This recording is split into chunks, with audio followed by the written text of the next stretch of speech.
আমি যা লেখছি তা বলি, কোরআন হাদিসের বাইরে আমার জীবন আমি বলে দিই।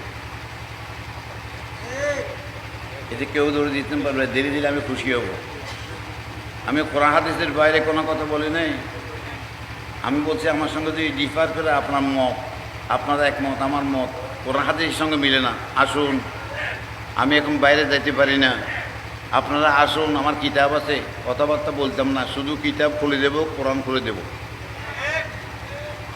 এটা দেখি আপনি যদি আল্লাহ রসুলের পথে যান তো ভালো ভাগ্য। আপনার সঙ্গে আমি তর্ক করতে পারবো না, আপনার সঙ্গে মারামারি করতে পারবো না, গালাগালি করতে পারবো না। আমার লাইফে আমি কাকেও গালাগালি করি নাই, শুনছেন কোনো সময়? হ্যাঁ, সারা ওয়ার্ল্ডের মধ্যে মাহফিল করেছি, কাকেও আমি গালাগালি করে নেই। কেন গালাগালি করা নবীর নিয়ম নয়, নবীর সুন্নত নয়। এগুলা ফাজিল্লামি করে গালাগালি করে, এই গালাগালি করে ক্ষতি করেছে, লাভ কেউ করতে পারে না। লাভ করতে পারছে? লাভ করতে পারে। আল্লাহ আমাদের কবুল করুক।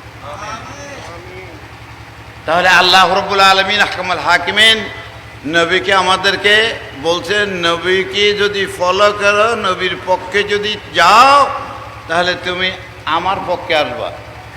কার পক্ষে? আল্লাহর পক্ষে। আল্লাহ কোন দিকে? হযরত উলামায়ে কেরাম যারা আছেন তাদের দৃষ্টি আকর্ষণ করছি, আল্লাহ কোন দিকে আছে? আইনামা তুওয়াল্লু ফাসাম্মা ওয়াজহুল্লাহ। তুমি যেদিকে ফিরবে এদিকে আল্লাহ আছে, সেদিকে আল্লাহ আছে, ঠিক না বেশি? তো তাহলে নবীর দিকে যেতে হবে কেন? আরে আল্লাহ বলে যেদিকে ফিরবা সেদিকে আল্লাহ। কোন দিকে আল্লাহ নাই? বামে ডানে উপরে নিচে, কোন দিকে আল্লাহ? সর্বদিকে আছে। তাহলে আবার নবীর দিকে যাব কেন? আরে না, বুঝতে পারো নাই। মক্কা শরীফ যখন নাকি জয় করল আমার নবী পাক সাল্লাল্লাহু আলাইহি সাল্লাম,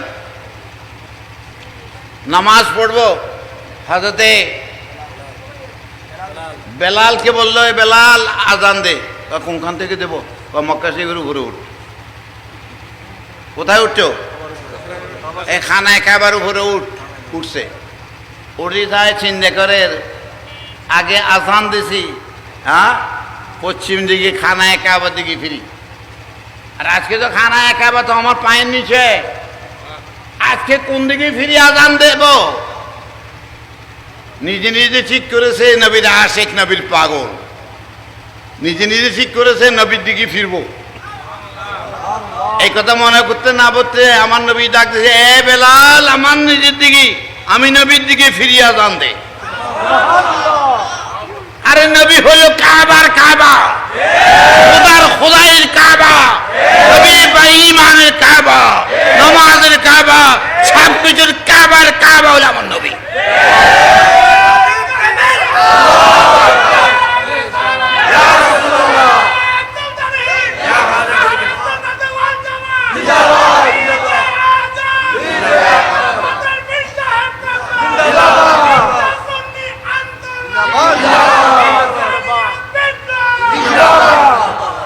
সবাই একসাথে মিলে যা, আল্লাহর বন্দারা সব নবীর মধ্যে এক হয়ে যাবে, সব এক। নবীর পক্ষে যদি যান আল্লাহ কবুল করবে। তো বলতেছিলাম নবী পাক সাল্লাল্লাহু আলাইহি ওয়াসাল্লাম কাঁদতেছিলেন, মনে আসেনি কথা? মুসলিম শরীফের হাদিস, নবী কাঁদতেছিলেন। আল্লাহকে, বন্ধু তুমি কান্দো, চিন্তা করো না, তুমি যাদেরকে চাও এদের সবাইকে আমি বেহেশতে দিয়ে দেবো। খুশির ব্যাপার না, না চিন্তার ব্যাপার। হ্যাঁ, আল্লাহ যদি সবাইকে বেহেশতে দিয়ে দেয়, কেউ কিছু বলার আছে? হ্যাঁ, তো শর্ত কি দিল? তোমার পক্ষে। কার পক্ষে? নবীর পক্ষে। কোরআনে কি কয়?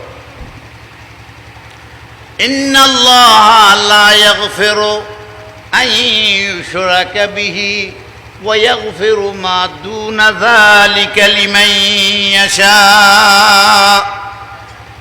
আল্লাহ সব গুনাহ মাফ করে দেবে, কোন গুনাহ রাখবে না, সব মাফ করে দেবে, শিরিক মাফ করবে না। ঠিক, শিরিক মাফ করবে না। তাহলে শিরিক মাফ করবে না, এখন আল্লাহ সব মাফ করে দেবে। কারে মাফ করবে? এটা কারে মাফ করবে? আব্দুর রহমানের, নমাজের, ইমাম সাহেবের, মুয়াজ্জিন সাহেবের, হ্যাঁ, একা খান একার মধ্যে জিকির করে তারে কারে মাফ করব? আল্লাহ কয় না না না, ওয়ায়াগফিরু মা দুনা যালিকা লিমান ইয়াশা। আল্লাহ যাকে চায় তাকে মাফ করবে। আল্লাহ কাকে চায়? যে নবীকে চায় তাকে আল্লাহ চায় মাফ করবে। যে নবীকে চায় আল্লাহ তাকে মাফ করে দেবে। সুবহানাল্লাহ।